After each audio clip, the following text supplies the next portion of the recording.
Hey guys, Max Tornado here. I am going to be looking at the Void Shards today. We're going to be pulling, let's see how many we have. 22 Void Shards. It is two times chances. So for new players, this is typically when you would be looking at pulling your shards. If you're not saving shards for things like fusion summons or fragment summons, two times is typically where you want to be using your shards because you get that increased rate for legendaries.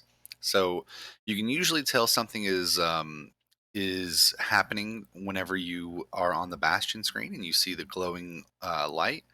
From there, you'll go ahead and click on the information button here. So we'll select the void shards. We'll go to the information. And you can see here that we do have a two times chance to get a legendary. Normally, it's only a zero point 0.5 chance, and we have two times the chance to get epic champions.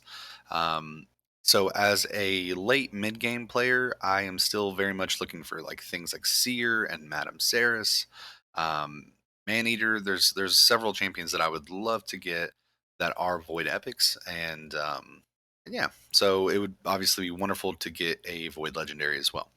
I don't believe that I'm close to Mercy though, so that's potentially not going to happen. But either way, it will be fun to pull some charts. So we also have a champion chase event happening right now. So if we get some free resources from that, or not free, but if we get some resources while we pull shards, then that's always good too. Okay, so let's go ahead and um, we will. Let's go make some room super quick. I won't take up a lot of y'all's time with this. I have a lot of things I can just quickly feed. Um, so we'll do that. Sorry, I should have had that prepared ahead of time, but it gives us another second to hang out. How are y'all doing today? I would love to start seeing some comments. Just kind of explaining what you are doing in game, explaining if you've gotten any good pulls from these kind of events. Um, I would love to know what your most wanted epic void or legendary void champion is. So yeah, feel free to leave that kind of stuff in the comments. I think it's always fun to have those conversations. And don't forget, I do stream for a few hours a day on twitch.tv/maxtarnado. So same name as YouTube. And we also have a Discord channel where a lot of us players, we just share how we're doing. We share what we're doing in game. We discuss strategies to beat different bosses. We also help a lot of new players in there, so you're always welcome to come and ask questions or post your roster and say like, "Hey, what do you think we should six-star next?" Or, what stats should I focus on for this champion? Things like that. So yeah, you're always welcome to join that.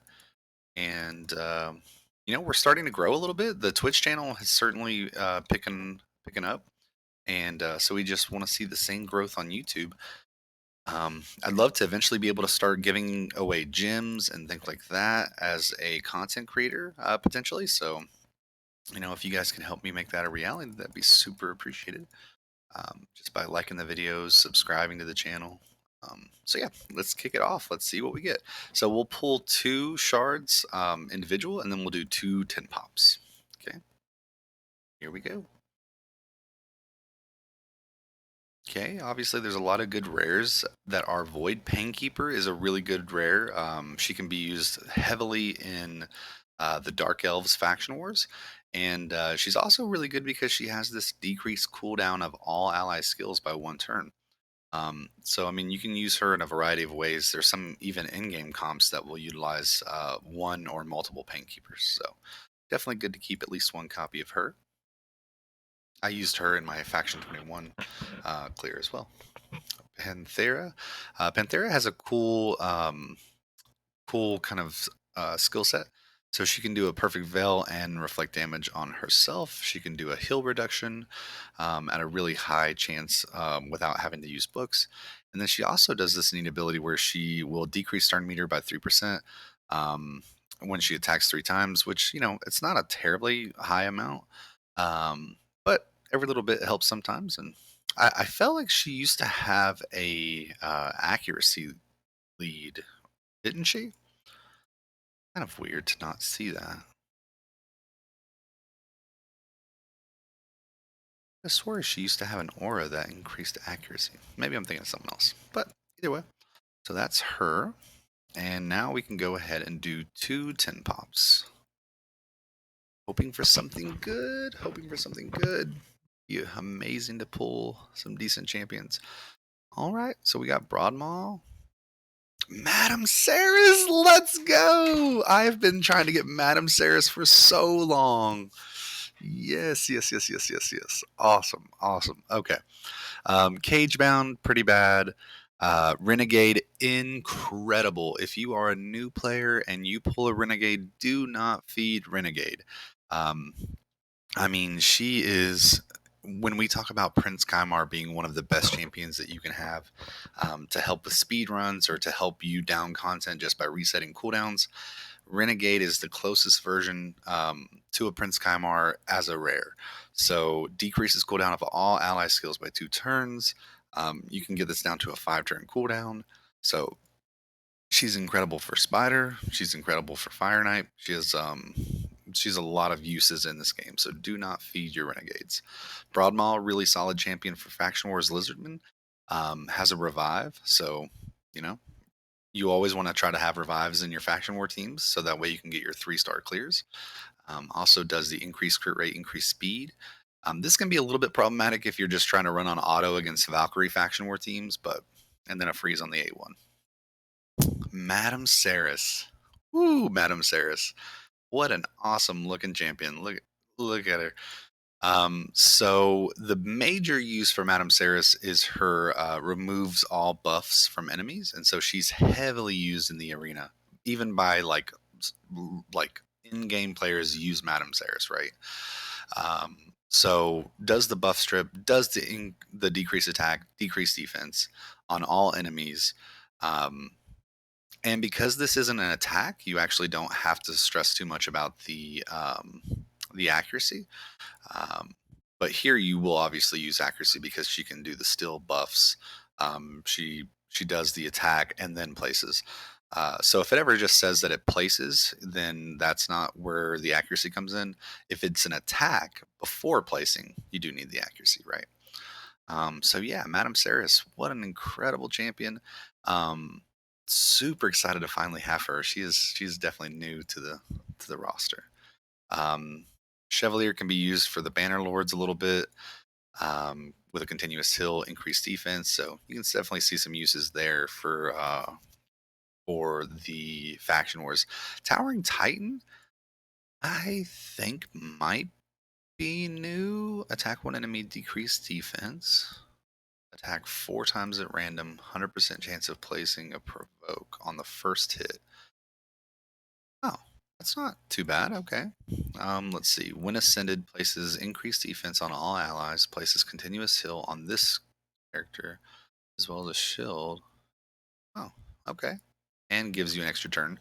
So whenever you see it says grants an extra turn, you can also kind of say, all right, this can be booked down to a 4 turn with books, but then also truthfully, it's a 3 turn because it grants an extra turn. Thanks for damage. Oh yeah, okay. Towering Titan and Cage Breaker. I remember J Stars was saying some stuff about potentially, maybe it was him or J Gigs. I can't remember, or not J Gigs, but MTG Jedi. They were talking about potentially wanting to use these two together, just for some meme stuff. So, okay, awesome. What an awesome 10 pop. Okay, last 10 pop. We'll see how it goes. Let's do this. Let's get a Void Legendary. I only have ever pulled one Void Legendary, so that would be pretty awesome to have a new one. Let's see. Prundar, not the best, not the worst. Okay. Scathix isn't bad. I think I already have a Scathix, but you know what? Truthfully, I might not have one on this account. I might have it on an all account. So, real quick, Ragemonger, nothing really incredible. Rock Beast, you want to keep your Rock Beasts so that way you can fuse Broadmaw. Even once you've fused Broadmaw once, it's a good idea to keep using him for like champion chase events. So keep your Broadmaws, don't feed them. Um, Bulwark, he can be a really good champion for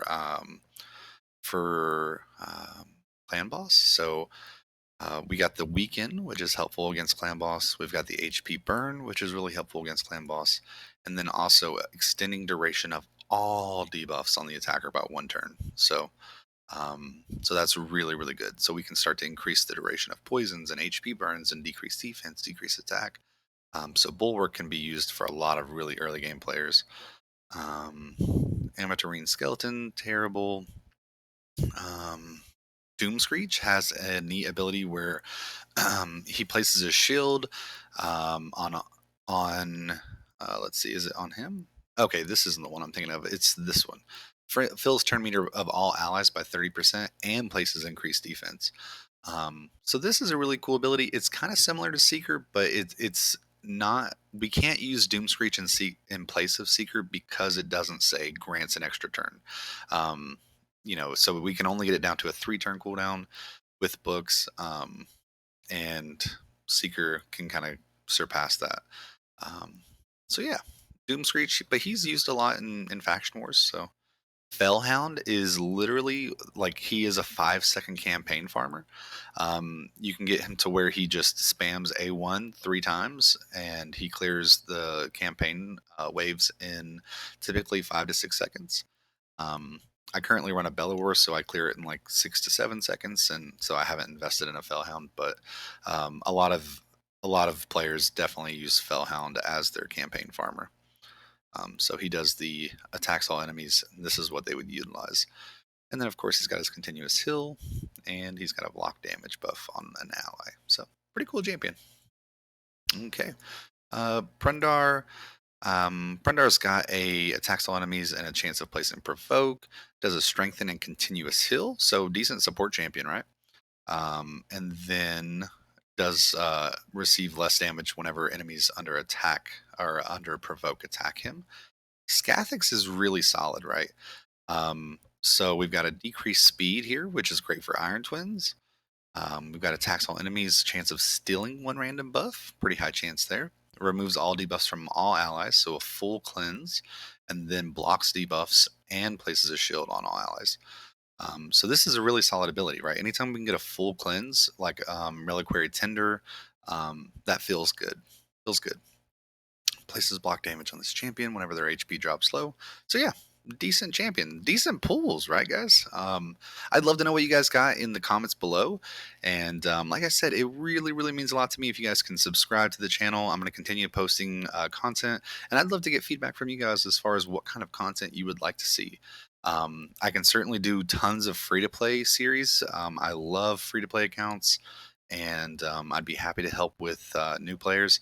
And if you ever want any account help, even if you want me to go onto your account and help you build arena teams or clan boss teams, I'm happy to do that for early game players, beginners, mid game players. Um, I typically won't do like late game builds and stuff because I'm still kind of in that process of figuring a lot of that out for myself. But I can certainly help you progress your early game, mid game accounts. Um, and I'd be happy to do it. So I hope you guys have a wonderful day. Thank you all so much for hanging out with me, and I will catch you next time.